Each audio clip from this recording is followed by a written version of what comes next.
Hi everyone. అసలు love అనేది ఏంటి, సైన్స్లో లవ్ అంటే ఏంటో తెలుసుకుందామా మనం ఇప్పుడు. థింక్ చేయొచ్చు అసలు ఏంటి సైన్స్కి లవ్కి ఏంటి సంబంధం మీరని. బట్ సైన్స్కి లవ్కి చాలా సంబంధం ఉంది. మనం ఇప్పుడు అవేంటో తెలుసుకుందాం.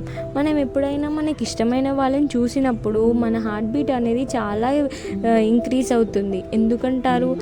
వాళ్ళ గురించి మనం రోజంతా ఆలోచిస్తామా లేదా? ఎందుకంటారు? ఇందుకే లవ్ అనేది not just emotional, it's actually a powerful chemical release in our body. అది ఎక్కడ అంటారా? అదే బ్రెయిన్లో. బ్రెయిన్ ఏం చేస్తుంది? అసలు లవ్కి బ్రెయిన్కి ఏంటి సంబంధం అని మీకు డౌట్ ఉండొచ్చు, కానీ ఇప్పుడు చెప్తా. చాలామంది అంటారు లవ్ అనేది హార్ట్ నుంచి వస్తుంది, హార్ట్ చాలా ఇంక్రీజ్ అవుతుంది. బట్ అది కాదు. లవ్ అనేది బ్రెయిన్ నుంచి స్టార్ట్ అవుతుంది. మన బ్రెయిన్లో ఉన్న కొన్ని కెమికల్ రియాక్షన్స్ వల్ల మనం లవ్ అనేది, ఎఫెక్షన్స్ అనేవి స్టార్ట్ అవుతుంది. బ్రెయిన్లో కూడా కెమికల్స్ రియాక్షన్స్ జరుగుతాయా అని మీరు అనుకుంటారు. ఎస్, పక్కా జరుగుతాయి. అవేంటో ఇప్పుడు చేస్తుందాం. ఫస్ట్ లవ్ స్టేజ్లో ఉన్నప్పుడు మనకి ఏంటి స్టార్ట్ అవుతుంది? అట్రాక్షన్.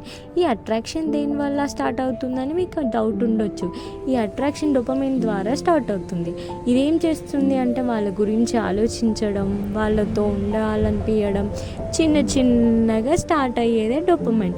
ఈ డోపమైన్ తర్వాత ఇంకా చాలా హార్మోన్స్ ఉన్నాయి. అవేం చేస్తాయి అని అనుకోవచ్చు. మీకు ఇష్టమైన వాళ్ళతో ఉన్నప్పుడు వాళ్ళ దగ్గర మీ హార్ట్ బీట్ ఇంక్రీజ్ అవుతుంది. ఎందుకంటారు? నర్వస్గా ఫీల్ అవుతాం, సిగ్గు అవుతుంది. ఇదంతా దేనివల్ల అంటారు? అడ్రినలిన్ అనే హార్మోన్ రిలీజ్ చేస్తుంది. ఇంకా పోనీ ఇంకొక సెరోటోనిన్ హార్మోన్ ఉంటుంది. మనం ఎవరితో అయినా లవ్లో పడ్డప్పుడు మనకి కొంచెం పొసెసివ్నెస్ అనేది స్టార్ట్ అవుతుందా? అది దేనివల్ల? సెరోటోనిన్ హార్మోన్ ద్వారా. ఇంకా డీప్గా వెళ్ళిపోతే మనకి ఇష్టమైన వాళ్ళ చేతులు పట్టుకున్నా, మనం హగ్ చేసుకున్నా మనకు ఒక సంతోషమైన ఫీలింగ్ వస్తుంది. వి ఫీల్ సేఫ్టీగా ఉన్నామని ఫీల్ అవుతాం. అది దేనివల్ల అంటారు? ఆక్సిటోసిన్ అనే హార్మోన్ వల్ల ఎమోషనల్ బాండింగ్ అనేది స్టార్ట్ అవుతుంది. ఇవన్నీ ఎక్కడి నుంచి వచ్చాయా అని అనుకుంటారు. బట్ మన బ్రెయిన్లో రిలీజ్ అయ్యే హార్మోన్స్ ద్వారా మన బాడీ మొత్తం చేంజ్ అయిపోతుంది. దీనివల్లనే మన లవ్లో అనేది స్టేజెస్ మొదలవుతుంది. అసలు వీటికి దానికి ఎంత సంబంధం ఉందో ఇప్పుడు అర్థమైందిగా. లాస్ట్లో నేనేం చెప్తానంటే, రిలేషన్షిప్ అనేది అటాచ్మెంట్ ఉండాలి, డీప్ అండర్స్టాండింగ్ ఉండాలి. దాన్నే లవ్ అంటాం.